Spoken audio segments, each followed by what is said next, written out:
All right, hi everybody, and welcome to the first episode of Data Science Dark Arts series. And I don't know how often I'm going to be making these videos.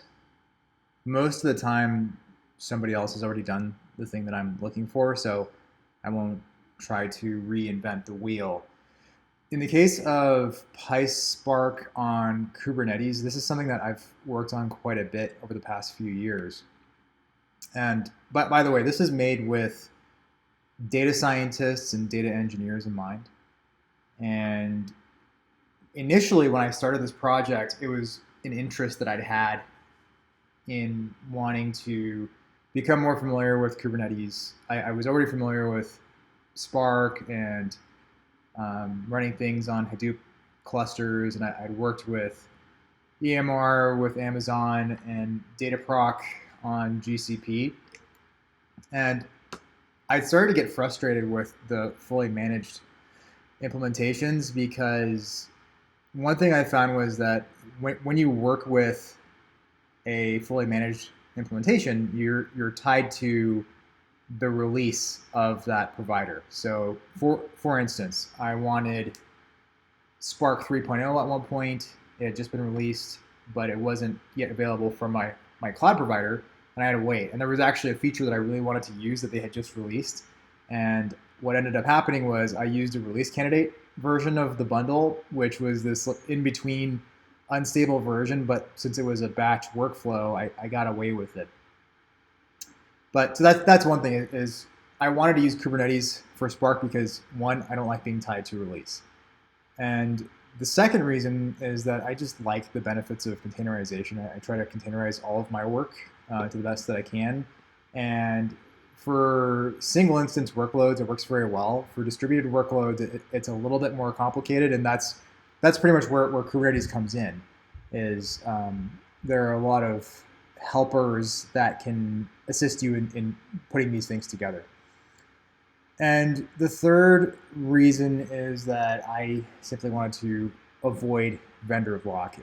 So those are my three main reasons. If you go to other resources on this, there are many more reasons to run Spark on Kubernetes, but these were my reasons. So before we actually get into the implementation that I've put together, and if you look in the README, you'll find a link to the repository that pretty much everything that I'm going to go over in this video you can find in the README and articulate it differently, but sometimes you get different things from a person going through what would otherwise be documented and kind of talking it out. So hopefully this video can act more as a sidecar to the README. So let's talk a little bit about assumptions. And as I brush over these assumptions, we will be glossing over some big topics. So hopefully, if I mention a prerequisite that you're not familiar with, you can just search YouTube and brush up on that enough to then work through this template. So the first assumption is that you are familiar with Docker. You have a working familiarity with how to define a Docker file, how to build an image, how to run things in a container, what an entry point is, and how to push your images to some kind of a container registry, how to change which container registry you're pushing to, whether it's Docker Hub or a private registry that you have. And then another prerequisite is working basic knowledge of Kubernetes. And if you don't have that, one resource that I would recommend is a book called Kubernetes in Action. I will also link that in the description. It's excellent. They're actually coming out with a second edition soon at the time of this recording, so I would definitely keep your eye out for that. But that'll give you, I think if you read the first 10 or 11 chapters or so, that'll give you enough to do a lot with what's being outlined here and then some. So you should have basic knowledge of Kubernetes. You should have Minikube running locally. The reason that you want to have Minikube is the way that I've developed this, you can run your workflows against data in the cloud identically. So if you run it on a local Kubernetes cluster versus a remote multi-node cluster, you would find that at least the data access patterns look exactly the same, even if your resources are scaled down substantially. And you can also run tests in distributed format as well. So that's another one. You should have kubectl installed. You should be familiar with the API. You should have Helm installed for installing packages. You should have access to some kind of container registry, whether it's Docker Hub or whatever your cloud provider's registry is. You should. This is another big topic that I'm very sorry that I can only gloss over in this context, but it's very helpful if you're working by yourself on this to be somewhat familiar with authentication, and I am, and how to give yourself the permissions you need to do what you need to do. So that can trip people up, and sometimes the only way out is through, I'm afraid. And associated with that is, generally speaking, comfort in a cloud environment. And finally, infrastructure as code comes up in this template. So we'll be looking briefly at how do I use code to spin up my Kubernetes cluster rather than, for instance, using the console or using command line commands. We'll be using Terraform as an example. And by the way, this template is designed to run on GCP and not AWS, not Azure. The reason that I went with GCP is Google's Kubernetes engine, in my opinion, is the best one out there. And GCP does fewer things, I think, than other cloud providers, but it does those things well. And one of its specialties is Kubernetes. And so throwing that out there, that being said, I've tried to develop this so that if you want to take this and run with it on AWS or another provider, it actually won't take much, because you'll find that the patterns of authentication and accessing things from the command line look very, very similar from one provider to the next. So it's minimally tied to GCP. That's just something to be aware of. And I'll try to relate things to other cloud providers as well, and tell you what you'd have to do if you wanted to refactor this. And I may end up doing it myself if there is demand, or if I find that I have a need. So with that long introduction, hopefully I didn't scare too many people away. Let's do this. Let's look at the GitHub for this application. Pull it up here. And let's actually start by looking at the Docker file. Excuse me. So if you think of a Spark cluster, if you've worked in EMR, and by the way, just if you're here, I'm assuming that you also are familiar with Spark. If you're not, I'll summarize it very briefly. Spark is just a super scalable, I think of it as a super scalable ETL framework with some pretty solid machine learning and analytics capabilities built in. So that's my one sentence summary. And it's distributed in the sense that you have multiple instances of machines or abstracted machines that typically have pretty similar configurations, except that there's at least one master, although sometimes you'll find more than one master, but at least one that's an orchestrator of the worker nodes that do the actual work. So with Spark on Kubernetes, you can have different images or containers running for each with different definitions. But the nice thing about this definition here is that they're pretty much identical, and I find that most of the time you want them to be pretty spot on and close. It's easier to have them be similar than different. So what I've done is I've built this off of an Ubuntu base image and set these parameters up here as environment variables. So here's your Hadoop version, here's your Spark version, Scala, Python, and JDK.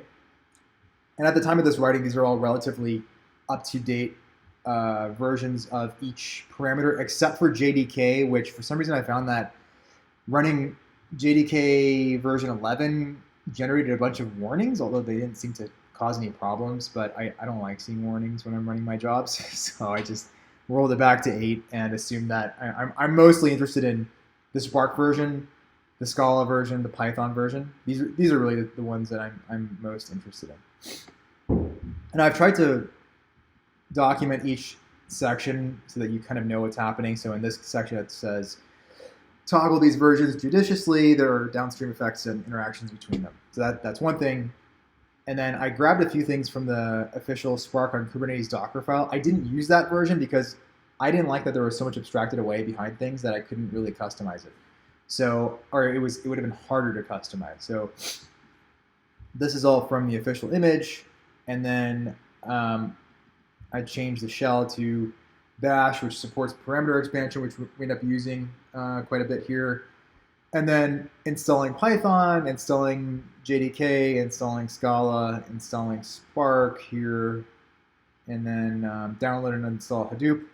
This is one section that if you want to switch this over to, let's say, AWS, then you would really want to just gut this section and do it for AWS or whatever other provider. I think the market share for AWS is definitely more than half, so I'm going to keep singling them out, but just whatever provider you have, you will want to swap things out. And the reason that we're installing the client here is sometimes in your application you want to make system calls. It's useful to just make system calls and run CLI commands, or at least I do that quite a bit. And then the other one that you're going to need is the Hadoop storage connector, which allows you to do distributed reads from object storage like S3 or Google Storage or whatever Azure's object storage is called. They all have kind of different names for the same thing. Then there's some final housekeeping here, and there's this make command that runs, and we'll be going over make a little bit in this if you haven't seen make. But know that what this does is it pre-installs the Python application in the root of this directory. We'll get to that point as well. So that's that. Very briefly, let's also go over infrastructure as code. And if you have Minikube running on your local machine, we'll in the make file, I should probably define what make file is. Let me do this. Let me briefly explain what this is if you haven't seen it. Make is pretty much I think of it as a wrapper for shell commands that you tend to use in association with a particular application. And usually people use it to compile applications and test them. And I think for some reason it has a stronger association with C, but you can use it for whatever. And one thing that you'll find here is that there are a bunch of commands. So I put in help to just describe things. There's commands for Docker, like building the image, running the interactive shell, pushing it to whatever registry. And there are Python-oriented commands. So for instance, when I say clean install here, it has these prerequisites of clean and build. So if you look at clean, you'll find, okay, here's clean. It's cleaning up all these artifacts that you get with a local build. Build is to actually build the Python tarball on wheel. And then, so once these two prerequisites run, then it runs clean install, which is, it runs pip install whatever this wheel file is, and then forces the reinstall if applicable. So you can run this locally, you can run this inside the container. What this does is, we have this application here that we'll be going over, this PySpark Kubernetes Boilerplate. And just to give you an idea of how this is structured, it has an entry point, it has some jobs, utilities, and configurations. It builds the Python wheel. If you don't know what a Python wheel or a tarball is, that's another thing that we should consider as a prerequisite here. But it builds that artifact, and it installs it directly. So this is a personal preference. Rather than pushing it to an artifact registry for Python, like let's say PyPy, if you are cool with sharing your code in a public space, then rather than pushing it there and then installing it from there, we're actually pushing it directly into the container and installing it from the container. So note that when you are pip installing something, you're actually pointing to a Python wheel, artifact, which you can think of as a zip file. And you're downloading that and you're installing that locally. And what this does is, again, it just pushes it directly with the make command to build and do the clean install from the make. It just pushes it directly into the container and installs it. So with that kind of sidetrack, let's go back to briefly the infrastructure as code. So we have this Terraform directory. Typically, you would not have your infrastructure code in the same repository as your application, but since this is mostly for educational and sharing purposes, I did just to have it all in one place. So very briefly, Terraform is an API for communicating with various providers. It's not necessarily limited to any particular provider, but note that it is a way to communicate with any arbitrary provider. So here I define things like a service account, I generate a cluster, set up a node pool, and set machine type. So a lot of these parameters, like name, project, location, cluster, node count, they all have parameters in the console and the command line, but you can also use this. And the nice thing about this is it's easier to version. So that's just an aside. And now let's also talk about the project structure. So the way this is defined is, let's actually start with the configuration. And this was really my initial motivation, was I wanted to rebuild the application structure that I found useful and make it a little bit smoother and generic. So here we have a configuration module. So if you go to conf.yaml, you just have this arbitrary YAML file. You have the application. You can modify this however you want.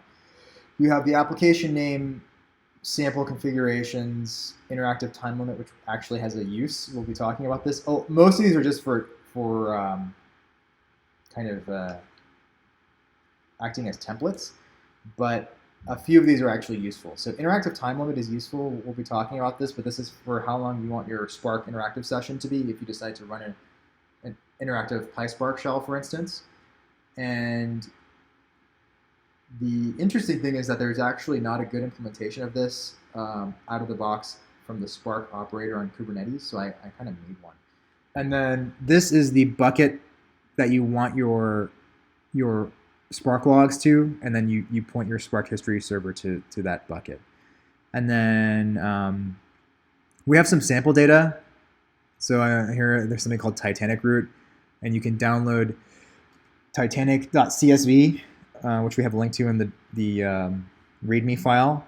But you can download that there, push it to object storage at this root, whatever your particular root is, and then use that to test that you have the ability to read from object storage and then write back to object storage. And then here are some kind of arbitrary machine learning oriented parameters. And then what happens here is this handlers module has a config class with different classes. People handle configurations differently. I like to have different types of configuration classes floating around so that they're not all baked into one. So in this case, I have a general config, data config, and a model config. All right. So that's the config module. We also have a utilities module, which has a single defined get Spark session function where you pass it an app name and it returns a Spark session with a few configs preset. You can, of course, modify this to whatever you want. So logging is defined here. And then finally, the logger is set up here. So it just sets up the logger level, sets up the handlers. That's another prerequisite, is know a little tiny bit about Python logging. And then kind of the main meat of this application would be here. So you have these jobs, and you can think of them as functions, where one job is just a test to see if you can run Spark at all. one thing to note is that the way that the application entry point is designed, you have to have an execute function in order to pass in command line arguments to these jobs. So here, the function is execute, and it takes a bunch of parameters like partitions, which it reads from the config file. It has a message parameter, and then it has an output. I'm not going to go through this. You can read the doc strings if you're interested. But just know that this just uses Spark to generate to approximate pi, and that's it. And I grabbed this from the I think from either the Spark operator repository or from the Spark repo itself, and then made some tweaks. The other module that you will perhaps be interested in is this Cloud Etl job. This is actually to test that you can do normal Spark-like operations, meaning read from a data lake that would be an object storage. In this case, that Titanic root / Titanic.csv. In this case, we just run some descriptives and then write it out as a Parquet file. So you want to be able to read from object storage, do some kind of a transformation, and then write it back out to object storage. And if you're able to do that, then typically the way I interpret that means that you have the permissions that you need to do basic Spark operations. And then the other thing that you want to be mindful of is be certain that you're actually using all of your resources. So keep an eye on the Spark UI to verify that you're using roughly 80% or so of your available resources. That's a rule of thumb for knowing that you're taking advantage of what you have. And if you find that you're not, that means that something is wrong. You don't want to see your memory usage be at like 10%, for instance, right? Okay. The last thing is this. In this application, we have this main.py, and what it functions as is a command line entry point for this application where you can actually override the configuration file if you want to. So we'll talk about how that works a little bit. So when you have a job, actually before I get into the job itself, let's just kind of blast through here, and then I'll come back to that entry point. So we have test here. We'll talk a little bit about that. We already talked about the Docker file. We have this manifest, which just points to the configuration.yaml. That ensures that the YAML file is included in your bundle, and this is how it gets baked into a distribution. We have this env.example. This is you have to have these environment variables set. If these two you have to have set no matter what, the kube user and the kube domain. And then, so if your email is like name@domain.com, I guess it could have been one argument that gets split, but it just made them two. And then we have the project, which is specific to GCP, which just grabs your if you decide to use this command, it just grabs your project, or you can feed in whatever arbitrary project you want to use. Then we have the setup.cfg.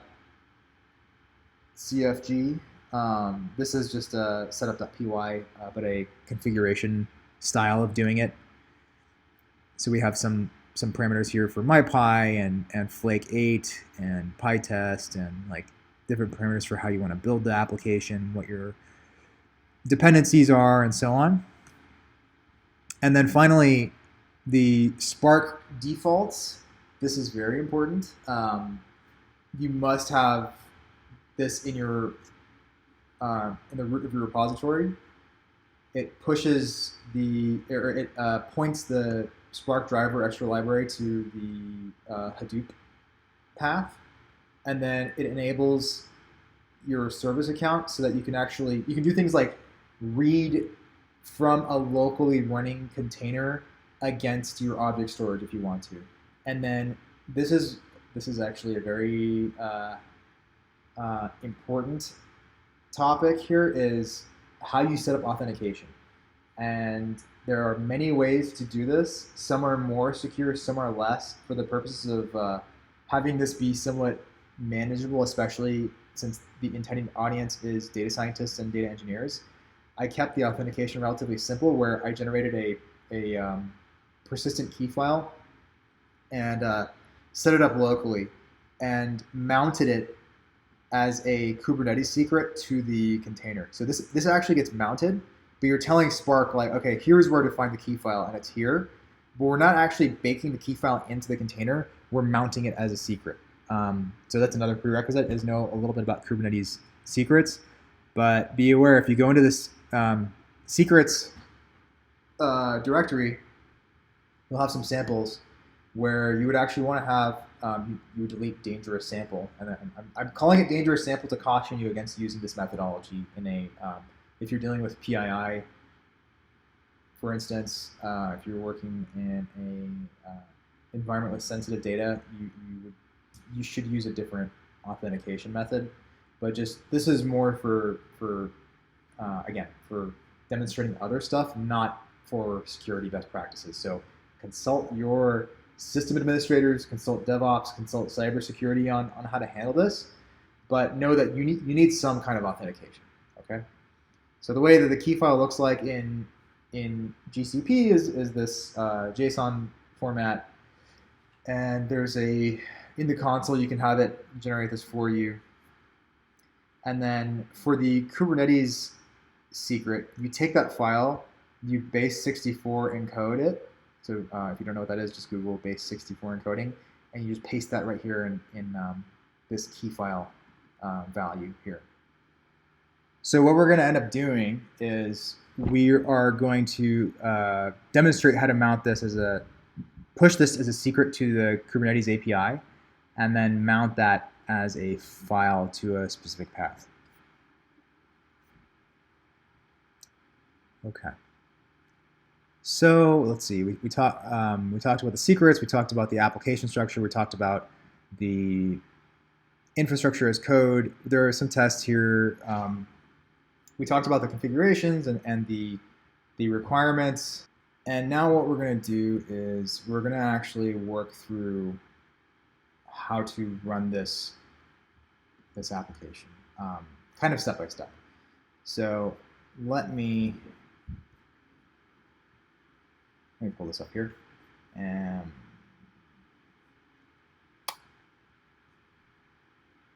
one thing that I didn't talk about was the manifests.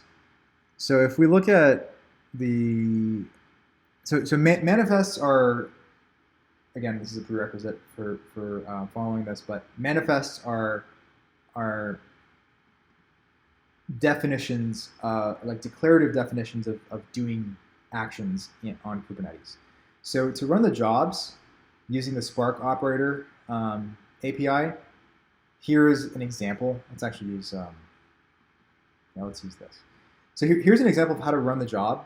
What you do is you first of all declare the kind as a Spark application. You add some metadata to it. You define the type as a Python job, Python version. I don't really understand this. I've only seen a single digit string number here, but in this case, for instance, we were using 3.9. It doesn't really seem to matter, and it doesn't seem to do anything, but you set the image, and you would build this somewhere, either build locally and push to a container registry, or build on a build server. But anyway, you point to a registry that the Kubernetes cluster has access to. You can change the image pull policy if you want to, but the one thing that's important is that we point the main application file to the absolute path in the container on where this main file is. So this is already set up. And then I've set up the entry point so it accepts multiple arguments, and you can add arbitrary numbers of arguments. So the important one is a job. So in this case, we say, okay, I want to run PySpark Kate boilerplate.jobs.py. So if you look at the structure here, it's PySpark Kubernetes boilerplate.jobs.py. So it runs this module. And then there are job arguments that are an arbitrary number of key value pairs. So you say job args, partitions equals 10, message equals yummy. So it's going to say py is yummy. Then you define the Spark version, which should match what's in your container. You can set up volumes that are shared you can define the resources for your drivers, the number of cores for drivers and executors. This bit is really important. The path to your key file. So the path is set to secrets, and we'll talk about how to push that to the endpoint. Then, so that's the cloud ETL. That's the Pi job. We also have a cloud ETL job. Same thing. In this case, it's just pointing to cloud ETL. We have a PySpark interactive manifest. And then there are a couple of configurations like setting up a Spark namespace and then RBAC authorization. So we'll talk sequentially about how to run this. Okay. So let's talk about that.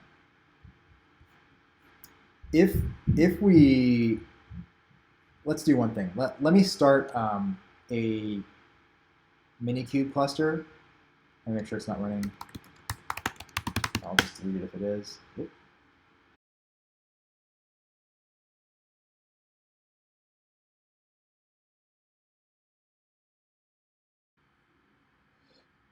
Okay, we are going to redo the actual command running bit of things because I ran things out of order and paid the price. So what we're going to do is we are going to first initialize our Minikube cluster. So again, as I mentioned before, the way this is set up, it doesn't matter so much in terms of permissions and data access where you run this. So you can run this on a local Minikube cluster. You can run this on a remote cloud cluster. It makes no difference because your kubectl API is doing the talking and the communication, and it's just you either run it locally or you run it remotely, but they are just containers being orchestrated by the Spark operator. So that's we'll dispense with that.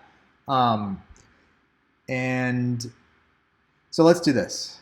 Let's start our local cluster.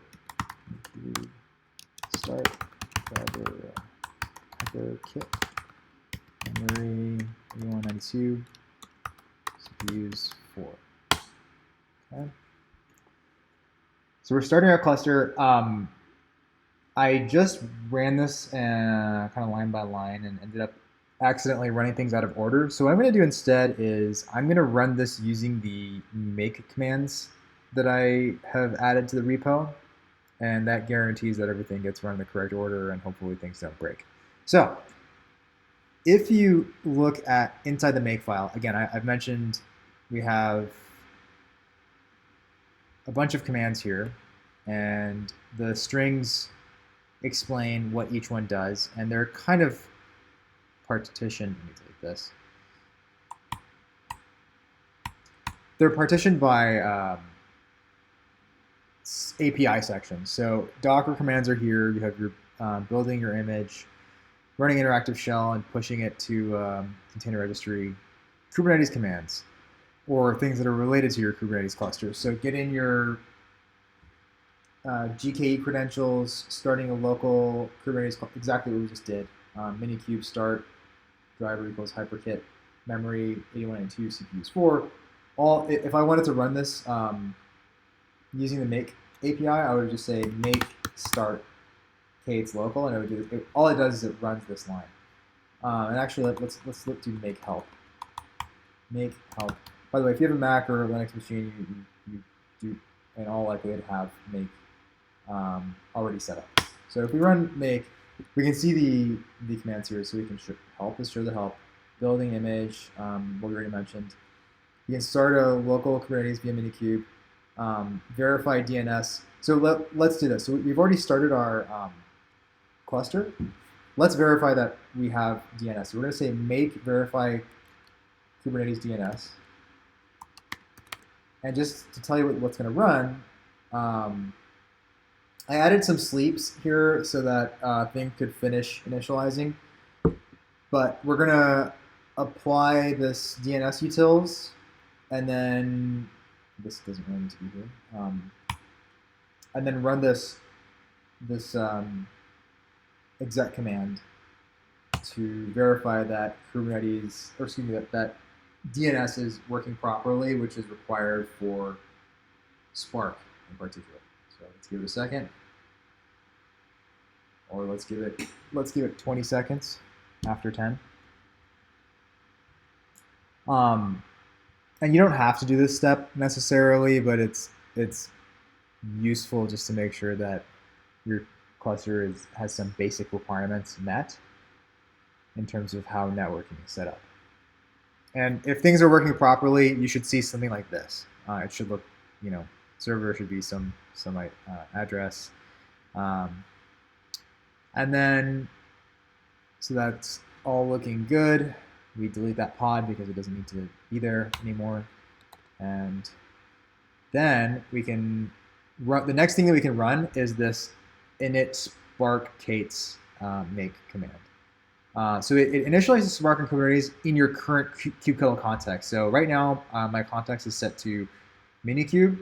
I can switch my context to any remote cluster as well and run these just to initialize Spark. So you only have to do this once, and then you can run any number of jobs after that. But let's talk through what's happening here. So first is we're applying this namespace, which is in this directory. Where is it? So it's this Spark. We're just declaratively making this Spark operator namespace. Then we are, in the next 2 lines, installing the Spark operator, which you do want to be mindful that you're using the correct image tag associated with your version of Spark. One thing I found was they did not have 3.1.2, and I was able to get by using 3.1.1 for the Spark operator. So I haven't hit any issues with that yet. Then we create this admin cluster role binding for our those end variables, kube user at kube domain. And then we just check the status here. We set the context to Spark operator if it's not already. And then we apply this Spark RBAC authorization manifest. Then finally, we apply this secrets file. We're pushing this Kubernetes secret here to the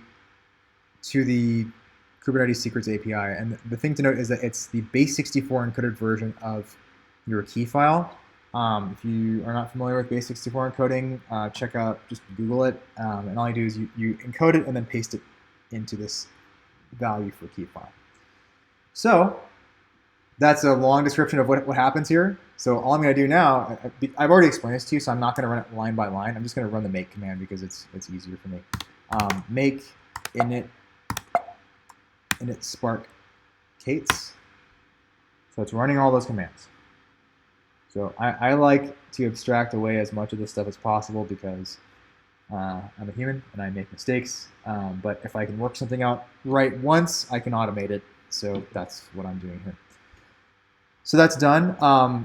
One other thing that we want to do, because we are accessing a private registry, you may or may not have to do this, but in this case I do, is patch the container registry. Because I'm using a private repository, I'm making another secret, which is the GCR JSON key, setting the Docker server to gcr.io.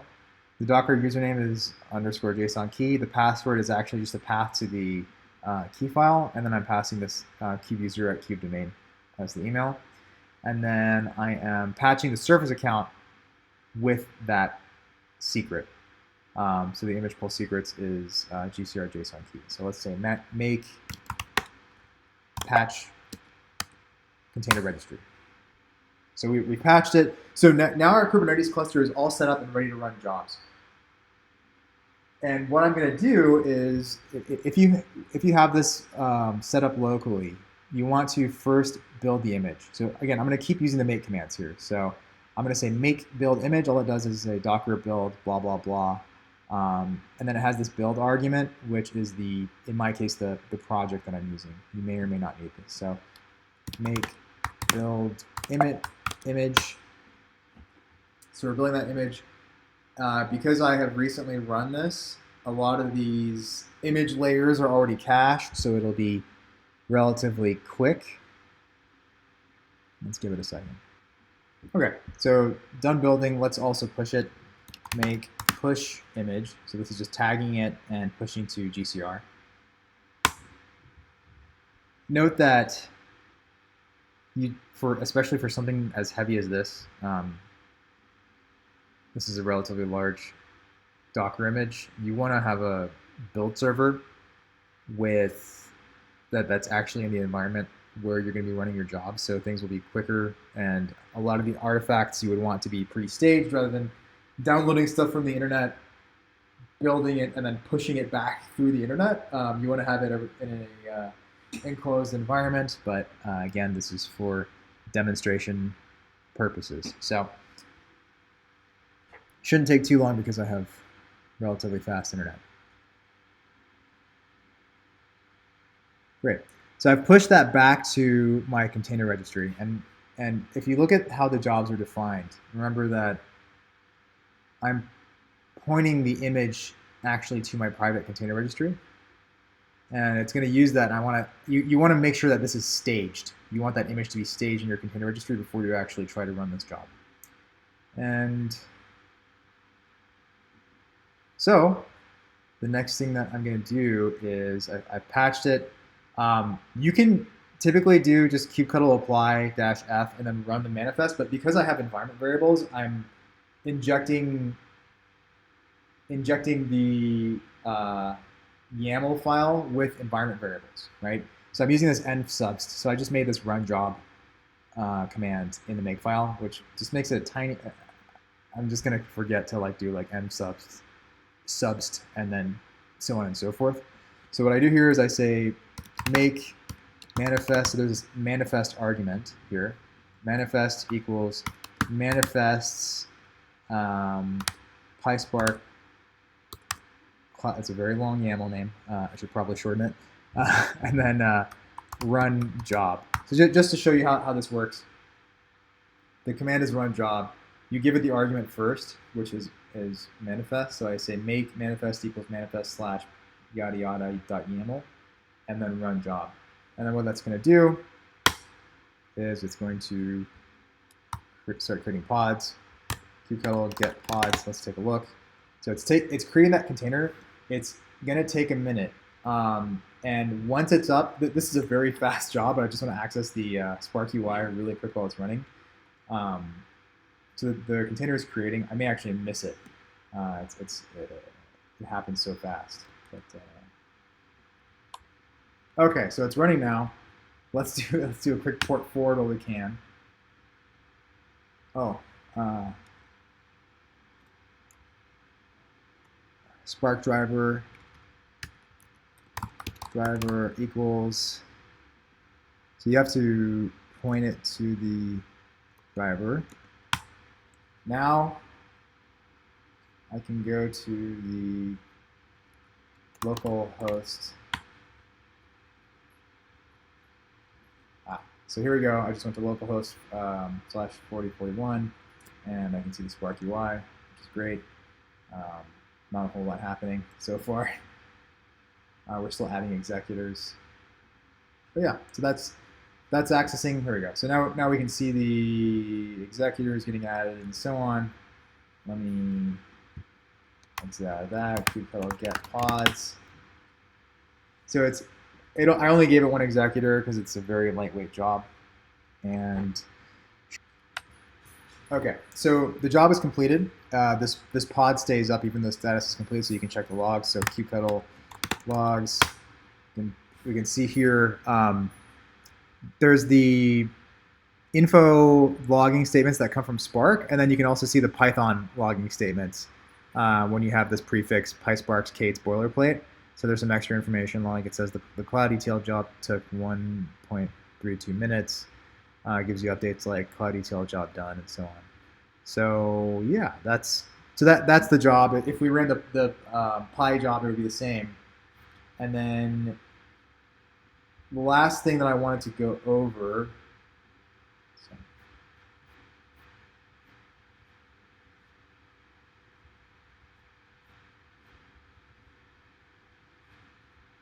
The last thing I wanted to go over was how to run interactive PySpark sessions.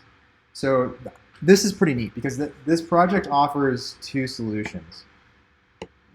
One solution is just to run the container on your local machine and do whatever you want to do. And since Spark has the data kind of staged in object storage, you can do a lot without actually having a cluster up.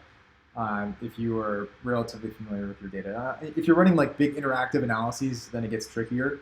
But if you're just kind of trying to do some lightweight development against real data, it is possible. So one thing I can do is I can say make it shell. Let's go back to this make file, which we're already there, and look at how, so in this case, it's just Docker run. We're mounting that secrets in this case because we don't have the Kubernetes secret to the secrets path. And then we're running the bash shell. So we'll say make it shell. So it has a prerequisite that it has to build the image. Cool. So here we are in the shell, and I'm just going to say PySpark. And it's all pre-configured.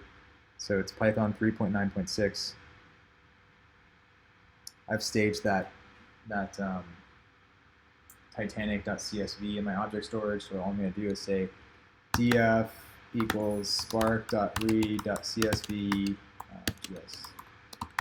test Titanic.csv header equals true. So this is one way to do it, right? Like you can just run. I mean, that's one of the promises of Spark is you can run it in non-distributed mode, or you can run it in distributed mode, and it does more or less the same thing. So I say df limit 10 show. Just take a peek at the data. Boom, there's the data, right? So you could do the same thing against like data lake data, especially if the data is partitioned the right way. Then it can be relatively easy to run local analyses, because then you get the columnar optimized format of like a Parquet file, and then if the chunk size of the partitions is right, then it's really easy to just grab a chunk and take a peek. So that's one way to do it.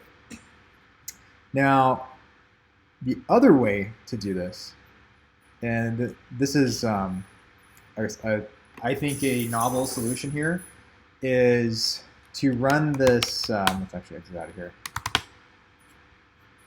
To run this PySpark interactive job. So you run this job, and all that it is it's the same container. It's running the module PySpark boilerplate jobs.interactive, which is this module. And let's take a look at what's happening in this module. All that's happening is, and I have the doc string on this, it says Spark on Kubernetes doesn't have great support for interactive sessions. Run this job. Just all this job does is it keeps your cluster up, and then you can SSH into the driver node to run whatever Spark shell / PySpark, whatever in that that you want. So it grabs from the configuration file that interactive time limit, and then it just gets the Spark section, and then it does a sleep for n seconds, and then stops. So in this case, 86,400 seconds. It happens to be 24 hours exactly, and let's run it. So the nice thing about this is, well, I want to run like a larger scale interactive session. One thing I will say about this though is that because we're not really using the Spark operator the way it was intended to be used, it's a little bit finicky, and it takes it's kind of like if you've ever seen the show Happy Days, there's a character named Fonzie, I think. Is it Happy Days? It's a little predating my time, but there's a character named Fonzie, and he hits the jukebox, and he gets it to work. And in this case, the Spark cluster is your jukebox. You gotta kind of hit it and kick it sometimes, and then it starts to work. So let's take a look at how this works. So I'm gonna use that make interface that I made. Make manifest equals manifest / PySpark interactive, right? Run job. Again, I just want to emphasize this. This is not a typical workflow for this, but I made it just to make my life a little bit easier. Run job. All this is doing is it's injecting your environment variables into your YAML manifest, and then running kubectl apply -f with the injected with the end injected manifest. Okay, so we're gonna run this job.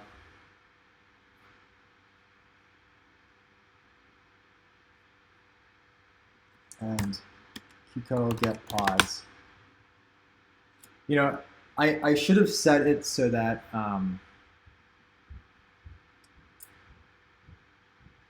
the image pull policy should have been if not present, and I said it's always, so that this takes a little bit longer than it otherwise needed to, but oh well. Okay, so it looks like it's running. That was faster, thankfully. So we have this, the driver is running, and then the executors are running. And what I'm gonna do is, let's take a peek at the makefile for this. I'm going to say make run Kubernetes PySpark shell. So I had some trial and error with this, and I figured out a way to get this to kind of work. So what we're going to do is we're going to run this command on the driver, and the command is make get PySpark shell conf. And all that does is it grabs this properties file from this path, scrubs the line that has cluster in it, and then writes it to this path. Then it says, then I'm going to say run the bash with the PySpark, and then set set some parameters here with some pretty ugly scrubbing happening. So let's try it out. So and by the way, note the note here. It says if your job does not accept any resources, wait a few minutes to see if the original pods get killed by starting off your Spark job. If they do not after a minute or so, delete one of the executor pods with the name interactive, and that should allow your PySpark shell executors to run. Okay, so this whole line here, this big ugly line is the equivalent of kicking the jukebox. Okay, so let's try it. Make run Kate's PySpark shell. So we have SSH'd into the driver in effect. And you can see here it says it could not bind on this port, so it's attempting another port. The reason it's doing that is because that port was already taken by the first job with that timeout that we were talking about. So this says, give it a minute. If it doesn't work, delete one of the executor pods. So we'll try that out. Let's see what happens here.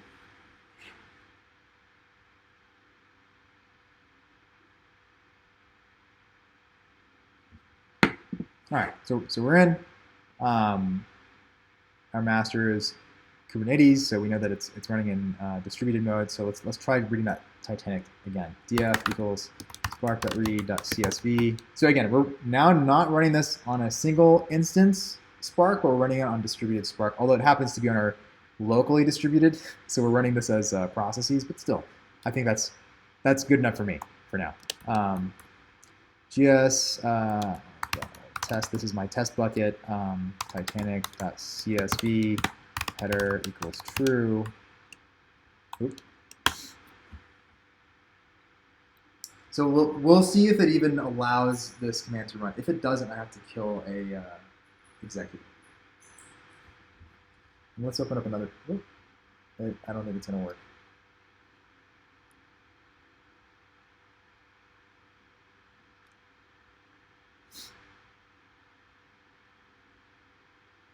Let me take a peek at the pods.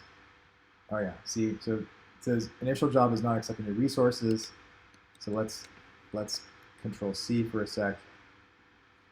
We're going to a new terminal. Kubectl get pods. Let's kill one of these pods. Oh wait, yeah. So you can see that my PySpark shell is pending because this one is blocking it. So kubectl delete pod. So we're going to delete one of those executor pods. Kubectl get pods. Aha! Now you can see that the PySpark shell is no longer pending, and it's trying to create the container. So now I have one pod running. Let me kill that one. Kubectl delete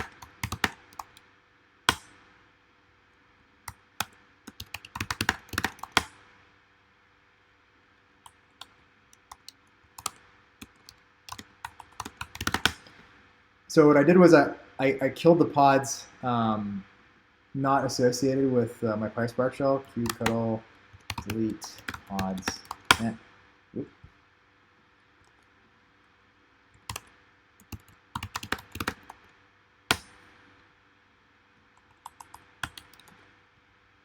Let's do 4 as well.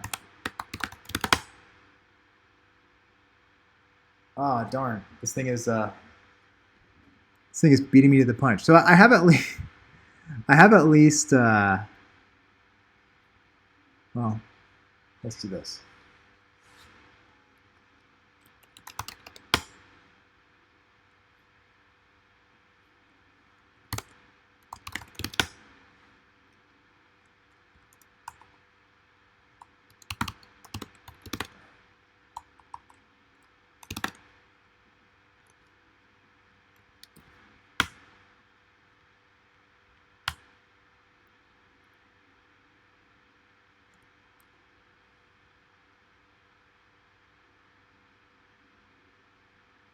See if I can get this to work. I'm kind of fighting with it a little bit here.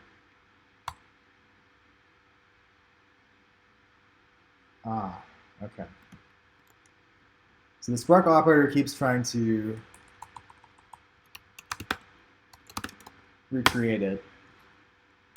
I would not recommend this methodology now. It's been more finicky than I expected. Let's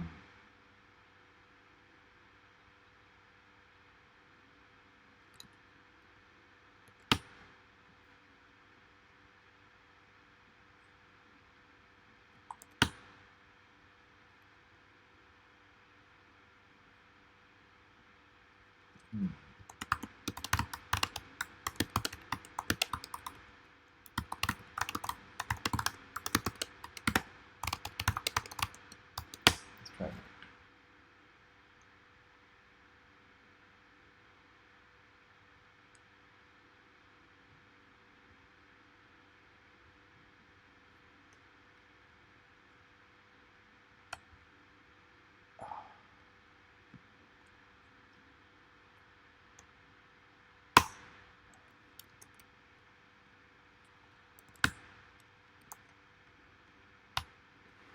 Okay.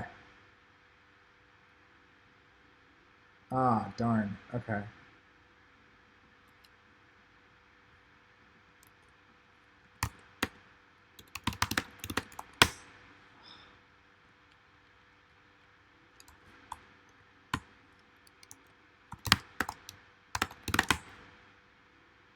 Okay. So we have one executor here. That's all we were asking for. So hey, it works. df limit 10 show. Hey, okay. So we had to kick the jukebox repeatedly, but it finally works. So I would avoid this, but if you're desperate to run an interactive session, while hopefully the Spark operator people figure out the interactive session themselves, then this works okay. So not recommended, but we'll leave it at that. All right, so that was that's the introduction to Spark on Kubernetes. I hope you found this useful. If you have any questions or comments, please post them as a reply to this video, and I will do my best to respond to all of them if I can. All right, thanks.